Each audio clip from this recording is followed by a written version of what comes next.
Olá, retomamos com as nossas aulas de processo penal aqui pela PCI Concursos. Essa aula tratando do tema coisa julgada e sentença penal. Vamos lá. Nós já vimos falando desse tema, falando de sentença penal e coisa julgada. Já estudamos aí o conceito de sentença penal condenatória, sentença penal absolutória, falamos de coisa julgada. Vamos prosseguir falando agora da publicação da sentença. Vamos lá.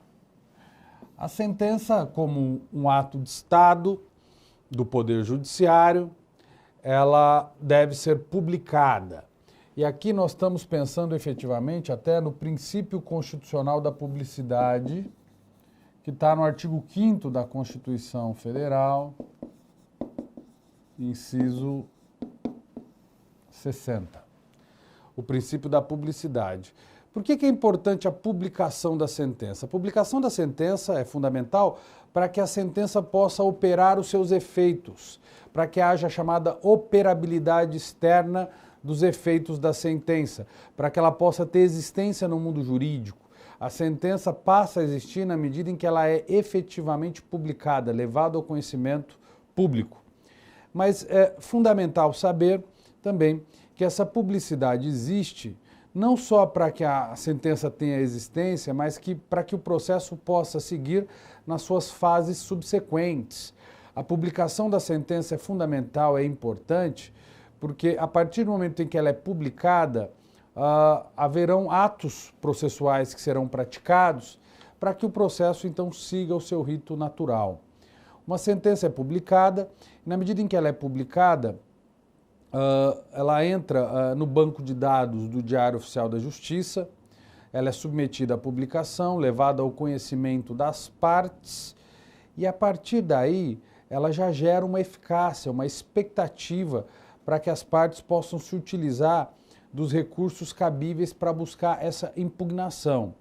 No entanto, no processo penal, não basta a publicação no Diário Oficial. É importante também que a sentença venha a ser submetida a uma intimação. Ou seja, a intimação da sentença. O que significa intimar da sentença? Significa levar ao conhecimento efetivo do acusado ou do MP o inteiro teor dessa sentença e também ao advogado.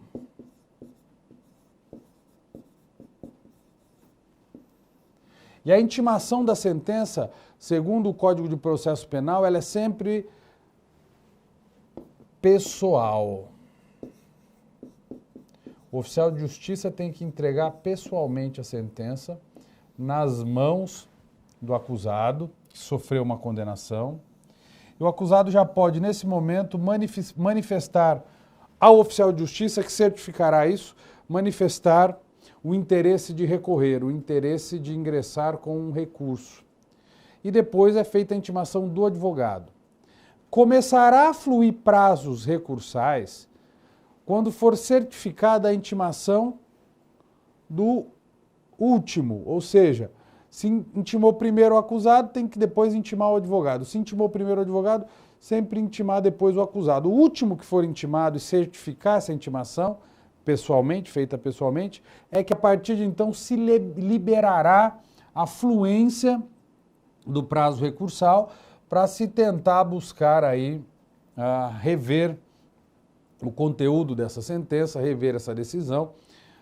Pode acontecer de se intimar também o próprio Ministério Público, que também poderá recorrer, não é? E como que vai ser a tramitação dessa fase recursal subsequente, né? Intimado o MP vai poder formular um recurso e o juiz abrirá a vista à parte contrária para apresentação de contrarrazões.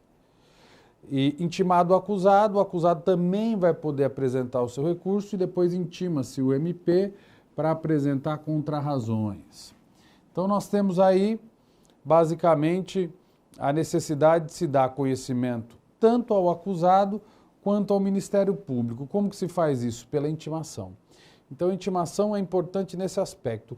O oficial de justiça é que é encarregado de praticar esse ato de intimação, ele certifica esse ato no processo, fica constando a data da intimação e, a partir daí, então, nós temos o termo inicial para interposição de recurso, tá certo? Mas a sentença ela não é só publicada, ela não só é objeto de intimação, ela também pode ser declarada por intermédio de embargos. O que significa declarar a sentença? Declarar a sentença é buscar dar a ela mais clareza, mais coerência, maior entendimento em relação à que já havia sido proferida. E, portanto, quando nós pensamos em declarar a sentença, nós pensamos sempre num recurso chamado embargos de declaração. Os embargos de declaração que são interpostos num prazo muito exíguo no processo penal. O prazo no processo penal é de 2 dias para interpor os embargos de declaração, mas vamos tomar cuidado.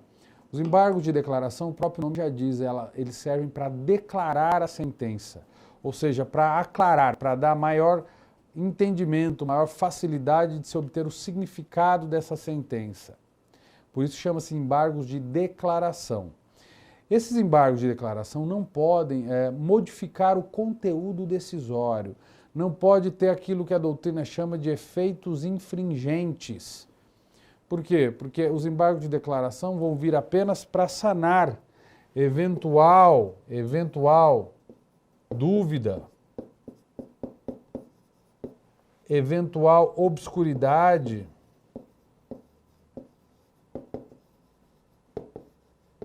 eventual contradição,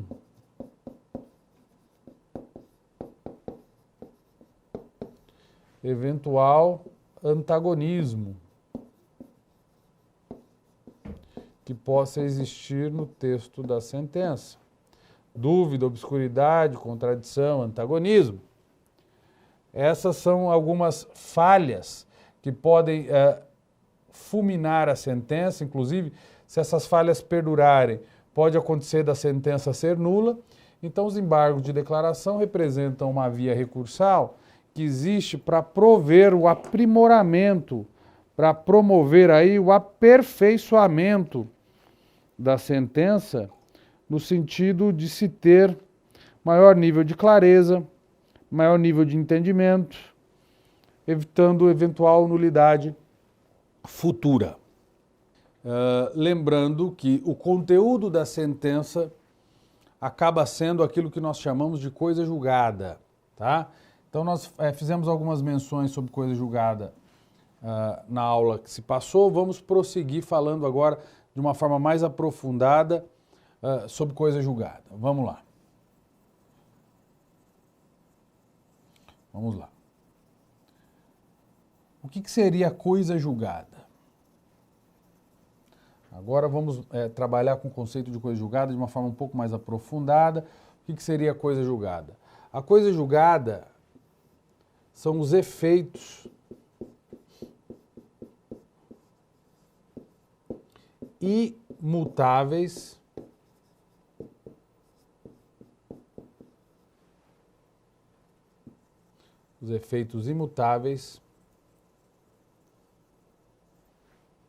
do conteúdo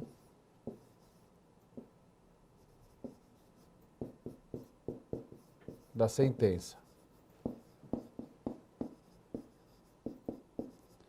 Sempre que se pensar em coisa julgada, nós temos que ter a certeza de que não haverá mais a possibilidade de se alterar aquele quadro decisório já constituído. Então a coisa julgada existe para evitar o quê? Um novo julgamento de uma questão, ou de um tema, ou de um fato que já foi apreciado pelo Poder Judiciário. E a coisa julgada que se faz preponderar sempre é aquela mais antiga. Se houver uma decisão que já analisou os fatos, e esses fatos são idênticos e são reproduzidos numa nova demanda, idêntica à primeira, e houver um novo julgamento, a coisa julgada que já se consolidou deve prevalecer sobre a coisa julgada nova.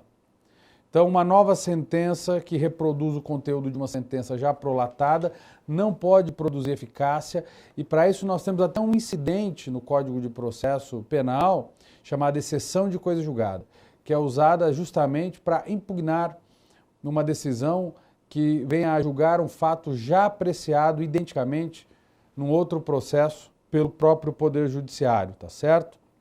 E a partir daí, então, os efeitos se tornam imutáveis a ponto de não se admitir uma reprodução de demanda idêntica, com julgamento idêntico, não é? E o fundamento da coisa julgada, qual que seria o fundamento, no que se funda a coisa julgada? O fundamento da coisa julgada reside justamente no chamado princípio da segurança jurídica. Ou seja, num determinado momento o processo precisa de solução, precisa de estabilização das questões que foram objeto de discussão. Então, para que se possa estabelecer um mínimo de segurança jurídica, é que se cria o Instituto da Coisa Julgada. Por quê? Porque há necessidade de cessar as discussões processuais no curso das demandas, cessar essas discussões a ponto de se estabilizar as relações jurídicas entre as pessoas. Tanto é assim que a coisa julgada também é considerada cláusula pétrea. Lá no artigo 5º da Constituição Federal, nós vamos ter a coisa julgada considerada como cláusula pétrea, por uma razão muito simples.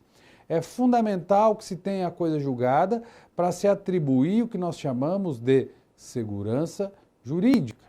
A coisa julgada vai servir para estabilizar as relações entre os indivíduos, as relações jurídicas, e dirimir os conflitos, pacificando a sociedade, cessando as hipóteses de dúvidas e de incertezas que porventura possam fulminar essas relações ou prejudicar essas relações entre os cidadãos, entre as pessoas, tá certo?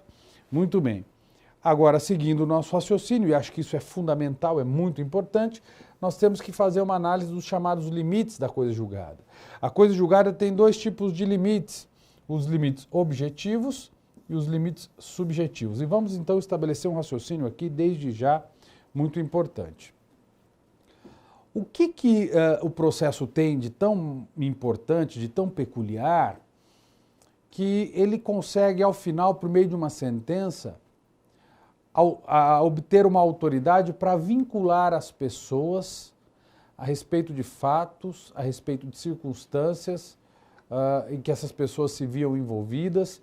O que dá tamanha autoridade à coisa julgada para vincular para sempre determinadas pessoas no âmbito dos seus direitos? O que o processo tem de tão fundamental que permite isso? E aí eu devo dizer, o processo ele tem nada mais, nada menos do que a oportunidade de participação em contraditório das partes. O fato das partes poderem participar em contraditório no curso do processo, interferindo na convicção do juiz, tendo oportunidades e faculdades processuais para trazer provas, para trazer elementos fáticos, para constituir advogados, para poder apresentar razões, para poder dialogar com o juiz e com a parte contrária.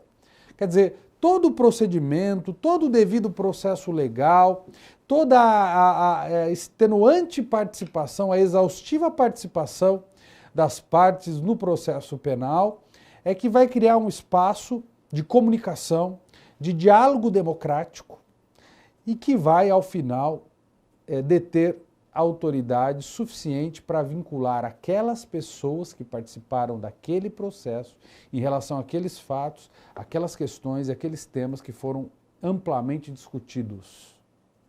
E a ideia que se põe aqui, a ideia que se coloca, é fundamental destacar isso, é que a coisa julgada encontra limites em relação a essas pessoas, a esses fatos, a esses temas que preenchem o devido processo legal.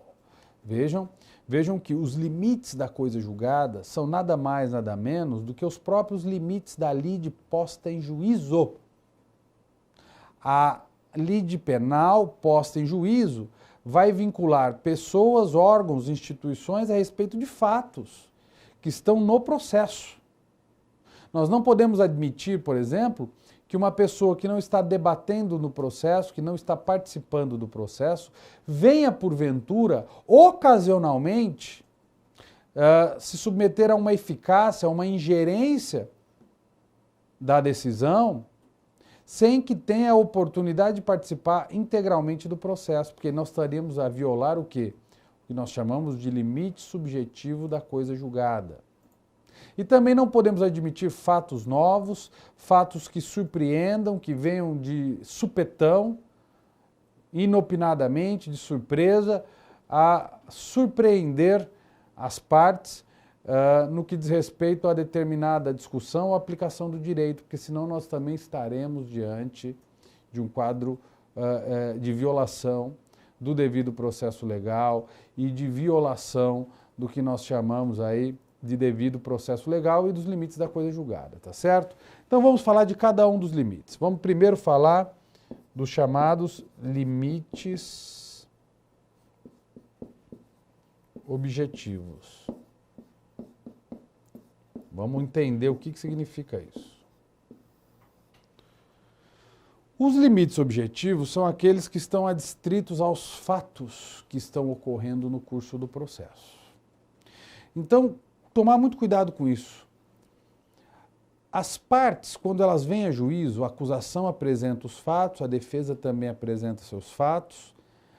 O que nós temos aí com a acusação e com a defesa? Nós temos o encerramento de uma primeira fase do processo chamada fase postulatória. Essa primeira fase representa o alicerce do processo, porque é na fase postulatória que nós estabelecemos os limites do debate em contraditório. Nós estabelecemos limites dos fatos que vão ser instruídos perante o juiz, nós estabelecemos os limites fáticos, a matéria-prima e a argamassa da decisão que será proferida por ocasião da sentença. Então, cuidado com isso. Vejam vocês que os limites objetivos eles estão adstritos ao âmbito do debate. E aqui vale lembrar aqueles institutos que já mencionamos em aulas passadas, da mutatio e da emendatio libelli. Por que é muito importante a aplicação do instituto da mutatio libelli? Porque quando se está instruindo um processo e no curso da produção probatória se verifica que existe um elemento normativo do fato novo, daquele fato típico, e é um elemento novo que não se tinha conhecimento, como por exemplo, o indivíduo está respondendo por um crime de furto, mas no curso da instrução se verifica que a conduta de subtrair foi orientada por atos de violência ou grave ameaça, nós estamos trazendo um fato novo, que recoloca o cenário da acusação num plano mais amplo. Portanto, há que se fazer o quê? O aditamento da denúncia. E por que tem que ser feito o aditamento da denúncia? Porque houve uma ampliação dos limites objetivos da lide. E a ampliação dos limites objetivos da lide vai gerar também, inevitavelmente, uma ampliação dos limites objetivos da coisa julgada, dos pontos temáticos que serão decididos pelo juiz. Então, lembrem-se disso, nós temos que manter sempre uma simetria entre a lide apresentada em juízo, pela peça inicial, e os limites da coisa julgada na sentença, basicamente no dispositivo da sentença, quando o juiz declara a condenação, capitulando a conduta num tipo penal específico e impondo uma pena devidamente individualizada para aquele caso concreto. Cuidado com isso. Veja, limites objetivos, então, estão adstritos aos fatos. E a dimensão desses limites vão estar condicionadas ao âmbito da acusação, ao âmbito da defesa e a eventual fato novo que, porventura, venha a eclodir no curso da ação penal. Perfeito? E esse fato novo só vai se legitimar em contraditório pela participação e debate das partes se ele for colocado devidamente no processo, para que se haja, então, plena oportunidade para debatê-lo e confrontá-lo. Tá certo? Então, é nesse aspecto que nós temos os limites objetivos. Os limites objetivos vão estar muito bem destacados no dispositivo da sentença, os limites objetivos da coisa julgada. Porque nós vamos estar ali delimitando e constatando com bastante exatidão qual o fato criminoso, qual o tipo penal incidente nesse fato criminoso e qual a pena correlata. A partir daí nós temos com plena exatidão os limites objetivos da coisa julgada. Qualquer elemento externo que vier vai estar violando os limites objetivos da coisa julgada e a violação e a expansão dos limites objetivos da coisa julgada representa a ausência de jurisdição. É decisão nula, porque desprovida integralmente de qualquer dado legitimado pelo contraditório, tá certo? Muito bem. Mas nós temos também o que chamamos de limites subjetivos da coisa julgada. E os limites subjetivos, como o próprio nome diz, vinculam os sujeitos processuais que figuram no curso da ação penal. E quando se pensa em limites subjetivos, nós temos que tomar em consideração quem são essas pessoas, quem são essas partes que estão participando do processo em contraditório. E os limites subjetivos da coisa julgada vão estar distritos aos limites subjetivos da lide. Então, todos aqueles que participam do processo vão submeter a sua eficácia. Em regra, os limites subjetivos da ação penal, da lide penal e da coisa julgada, especificamente no processo penal, são muito restritos. Por quê? Esses limites são restritos? Porque na maioria das vezes nós temos a chamada ação penal pública e sempre quem vai ocupar o polo ativo é o Ministério Público. Então nós já temos aí um limite subjetivo muito bem enrijecido, muito bem delimitado. Por outro lado, o que vai haver de modificação? A pessoa do acusado ou dos acusados que vão ocupar o polo passivo da demanda.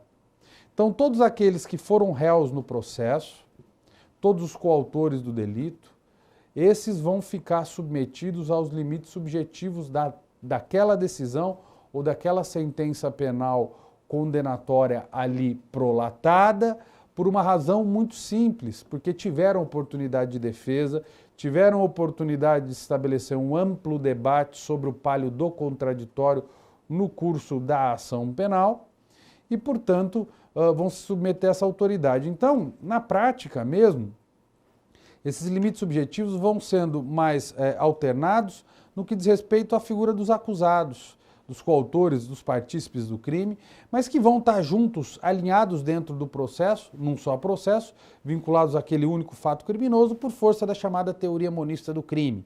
Aliás, a teoria monista do crime, ela condiciona os limites subjetivos da lide penal e condiciona também os limites subjetivos da coisa julgada, porque todos aqueles coautores, agentes, partícipes do crime vão figurar dentro do mesmo processo em relação ao mesmo fato criminoso. Eis aí os limites subjetivos. Agora, esses limites subjetivos, embora eu tenha dito que eles são absolutamente rígidos, em regra, no processo penal, nós temos algumas hipóteses em que eles são expandidos. Eu vou dar um exemplo. Os limites subjetivos da lide e da coisa julgada podem ser expandidos, por exemplo, na hipótese da ação penal privada subsidiária da pública, em que o particular, vendo a inércia do Ministério Público, sem tomar nenhuma providência no inquérito, ao passo que transcorreu mais de 15 dias, o particular vai ele mesmo ingressa com a ação penal privada subsidiária da pública e, ao fazê-lo, ele assume a condição de legitimado ativo. Mas nada impede que o Ministério Público venha a aderir a essa ação e litigar ao lado do particular.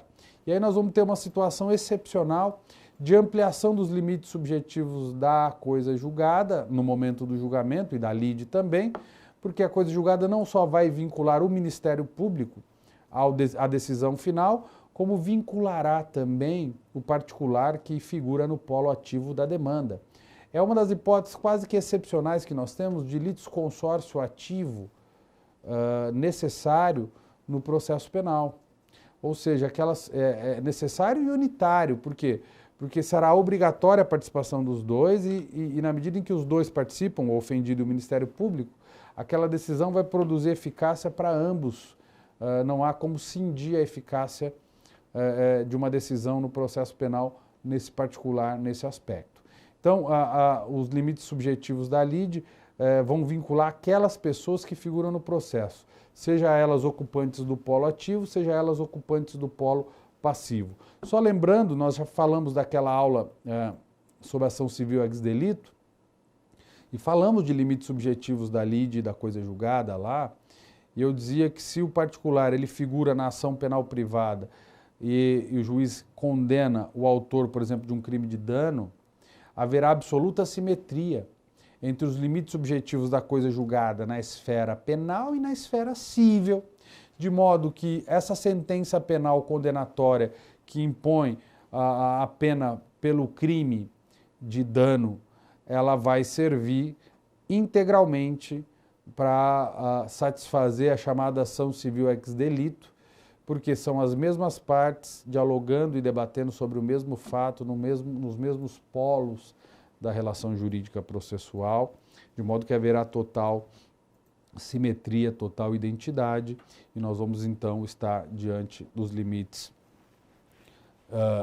subjetivos da coisa julgada aí, tá certo? Então, esses são os limites subjetivos. Tanto os limites subjetivos quanto os limites objetivos, volto a dizer, eles ficam destacados no dispositivo da sentença. Tá?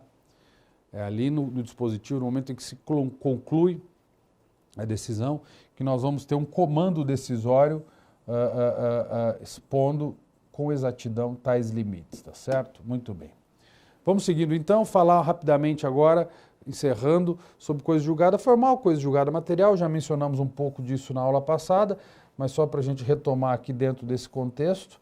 A coisa julgada formal é aquela que apenas e tão somente serve para encerrar uma decisão, tornando-a imutável, indiscutível, imodificável nos seus efeitos, porque não cabe mais nenhuma via impugnativa, e aí a coisa julgada formal encerra o processo, resolve o processo, mas nem sempre resolve a lide, nem sempre resolve a vida das partes.